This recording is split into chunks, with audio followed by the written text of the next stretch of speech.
G'day guys and welcome to the round 4 review for Supercoach 2022. And yeah, it's fair to say we actually had a pretty good week, 2,308, which was definitely above par. We responded from last week's horror show, has to be said. Now we're back in the 2% overall, ranked 3,270. So really happy with the way things are going. And yeah, a little bit of carnage, but we'll assess that as we go. 10 out of 10 league wins, super solid as well.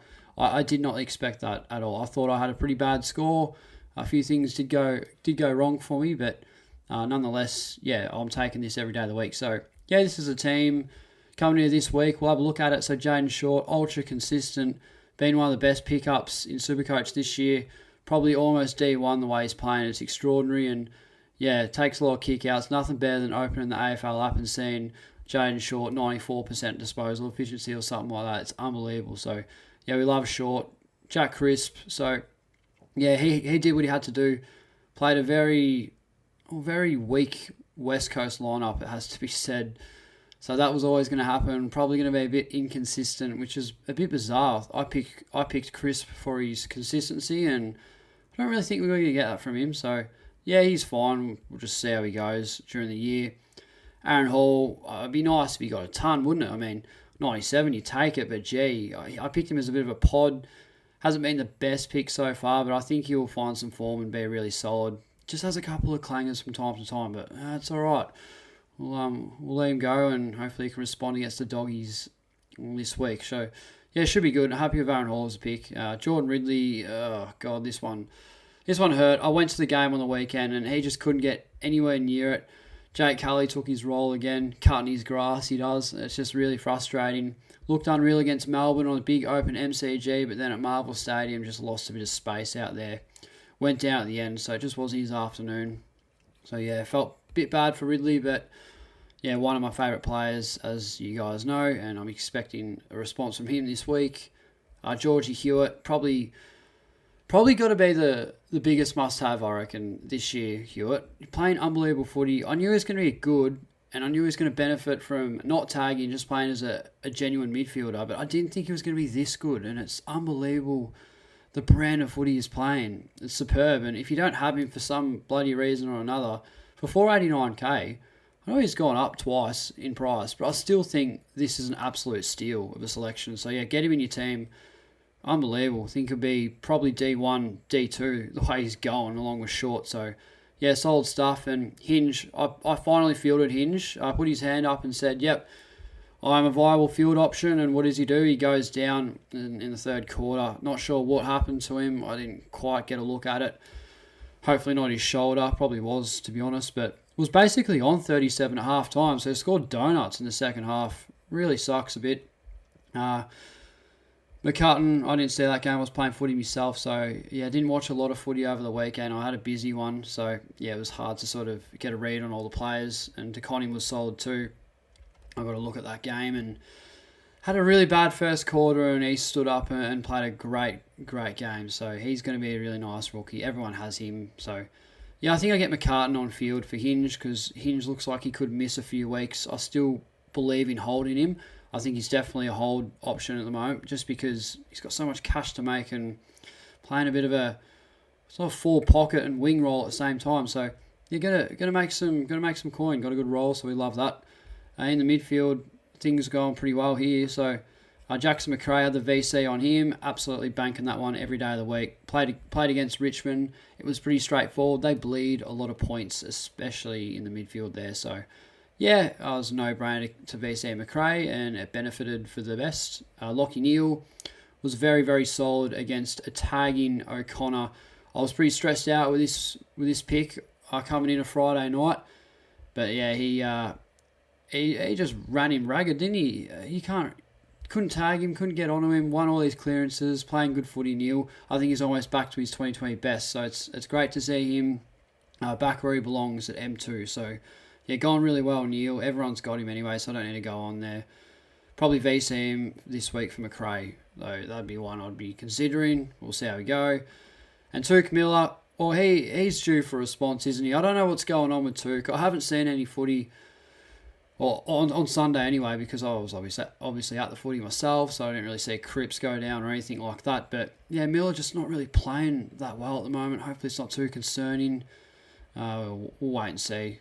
It's an unreal premium. He's going to be probably top 3 midfielder, but just having a bit of a rough patch. And yeah, Paddy Cripps is going to go this week. You guys will see exactly what my trade plans are later on in the video. And yeah, I just bought him in 2 weeks ago, and he does this. Really unfortunate. How serious is the hamstring injury? Oh, I've got no idea. Hopefully it's not too bad. Nonetheless, I think at least 3 weeks for him, so he's got to go.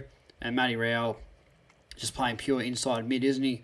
Relying a lot on tackles, as George said in his review, which is, yeah, sums up to a T. Not accumulating, not playing outside anymore. Yeah, not hitting the scoreboard. Just things aren't going right for Matt Rowell. So, yeah, relying a lot on tackling and contested possessions. But I still think he's going to make some coin. And, yeah, another one I'm expecting to bounce back very soon.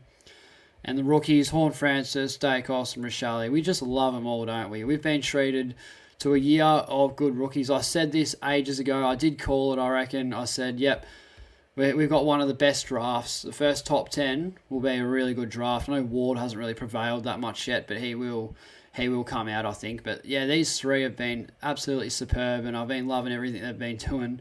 Dacos could be D6 for the year, averaging 91 as a rookie. It's superb stuff, and Rochelle was unbelievable to watch. So yeah, sky's the limit with these rookies. And the other 2 here, hopefully Stevens comes back soon. If he doesn't, I might trade him. McDonald as well is probably on the chopping block for me too. One of them's got to go for me trade plans. You guys will see that, obviously. And Rucks, this is a bit frustrating. Not really, but just not owning Gawn sucks a bit, because I did get rid of him. And of course he goes 160. Just painful. The one time he had a high break even, it would have been really ideal. But yeah, Grundy was solid, but Witts was unbelievable for me. I was under the pump here. I needed something from Witts this week to cover Gawn, and yeah, he was very, very good. Going to make a stack load of cash and could potentially convert Witts into Gawn very soon. But yeah, I'm loving the footy he's playing. Looks like he did in 2019. Just loves hit outs to advantage, and yeah, champion data and Supercoach love that too. So yeah, Rucks are fine for now, and Dixon should be good too. No Nick Nut, he is injured now, so not sure what's going on with him. But yeah, going to play a bit more ruck time, Hugh Dixon, and yeah, so look forward to that. I did think about having him as a loophole on the forward line, but I said no, I'm just going to go Nick Martin over him just straight up. Don't even want a loophole. Don't want to play rookie roulette. So the wrong call. I mean, you couldn't have seen that coming. No one could have seen that coming. And yeah, if you had him on field, which is probably less than 1% of the comp, then yeah, good on you there. But yeah, he's going to make some money. That's the most important thing for us. And yeah, forward line, Dunkley, really solid. Everyone's got him, so I don't really need to go on too much with that one. And Zach Butters is under a little bit of pressure, so very rarely would you see 250 scores from him in a row. So yeah, I'm very, very concerned about this pick. I think he's playing a little bit too much forward, really accountable down there, and that's not a great thing. We love seeing him push up the ground in the stoppage and put his head over it, win a bit of hard ball. Haven't been seeing a lot of that. In Port Adelaide, I know Butters has been pretty ordinary, but Port Adelaide have been so shit this year, and maybe that's got a fair bit to do with it. Yeah, the only team in the comp, I think, that hasn't even won a game, so a real concern for Butters and Port Adelaide, but hopefully he can bounce back, because the ceiling is there. We picked him for a reason, still in high ownership. Don't trade him out. Stick fat with this pick, because I think he will reward us eventually. He's the type of player that could just score 160 this week easily, but we don't know. We'll wait and see with Butters, but I am very, very... Oh, it is very alarming, this sort of scoring, especially as a premium. Even for a rookie, that's bad. So, yeah, I'm not too happy with Butters at the moment, in my bad books for sure. But as I said, we're just wanting to respond. I think we'll get that. And Canelio was a bit flattening as well. So, yeah, played a lot forward. You're going to get that from him. That's what makes me believe that maybe he's not really a keeper. That's one of those things. It's going to be a perfect cash cow, people considering him as a keeper, but I don't think the role is good enough. He plays midfield, he's on fire, but plays forward, goes a bit quiet. So yeah, everyone's got him. So yeah, you're not really losing out too much there. But this bloke, the next bloke here, Will Brodie, he's the reason I reckon that I am flying at the moment, because I started with him originally for, I think, 202k and averaging 100. He's one that actually could be a keeper. There was an article from David Mundy saying that he's by far the most impressive pickup for like the off season, saying that he's done really good things at Freo. They love him. I think he's definitely a top 3 midfielder.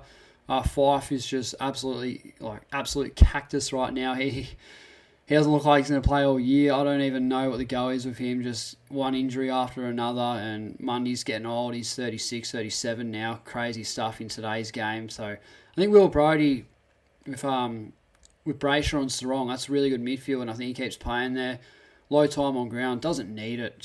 He comes on and smashes it. So yeah, love Brodie as a pick, and someone that I really do think that could potentially be a keeper for us. And they are always the biggest bonuses, those really cheap rookie cash cows that actually eventuate into keepers. There's nothing we love more in a Supercoach sense. So yep, happy with Will Brodie's work. He's been absolutely fantastic for us this season. Tristan Cherry, I actually thought about chucking the VC on this bloke. I know that sounds silly, but I thought, no hickey. Laddams is as DR describes him, as an absolute peanut. I just thought there is a possibility that Cherry just goes off his head. We saw what he did against West Coast, and they had no Nick Nat. I don't think he played that game actually, but he benefited quite a fair bit without an opposition ruckman. And I had a hunch, and yeah, I didn't see that game. As I said, I was actually playing footy myself when North and Sydney were playing, so I didn't get a look at how things were tracking.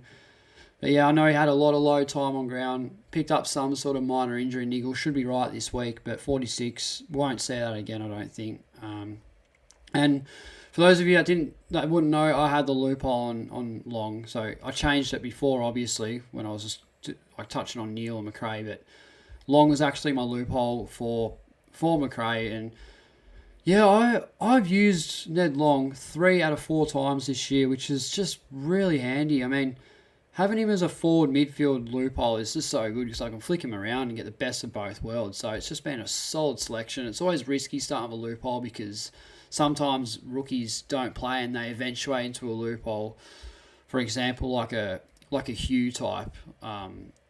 So yeah, I'm happy with Ned Long. It's been really solid for me, and yeah, flip him around as we please. And I had Nick Martin on field. That's always handy. He made his Supercoach debut in my team this week. So yeah, he's definitely a proven scorer for a rookie. So yeah, team's in a really good spot. So this is the big one though, Patrick Cripps. So him going down, it is a bad thing in theory, but in a way it's not, because his ownership's already through the roof. So it's not just me that's going to get affected. It's probably 95% of the coaches in the top 5 to 10%. So yeah, the coaches around that mark will have Cripps. So it's not too bad. And I'll reveal my trades now. I've done it in a different format, because if you've been following the channel for a while, you will know that, yes, Spills does not have NBN. Yeah, it's pretty shocking. Slow internet. Yeah, things just go pretty wrong for me. So it takes a while and it's pretty annoying. So I've already got them done on the next tab. So yeah, Cripper will be going for Isaac Heaney, someone that I really just needed to get in my team.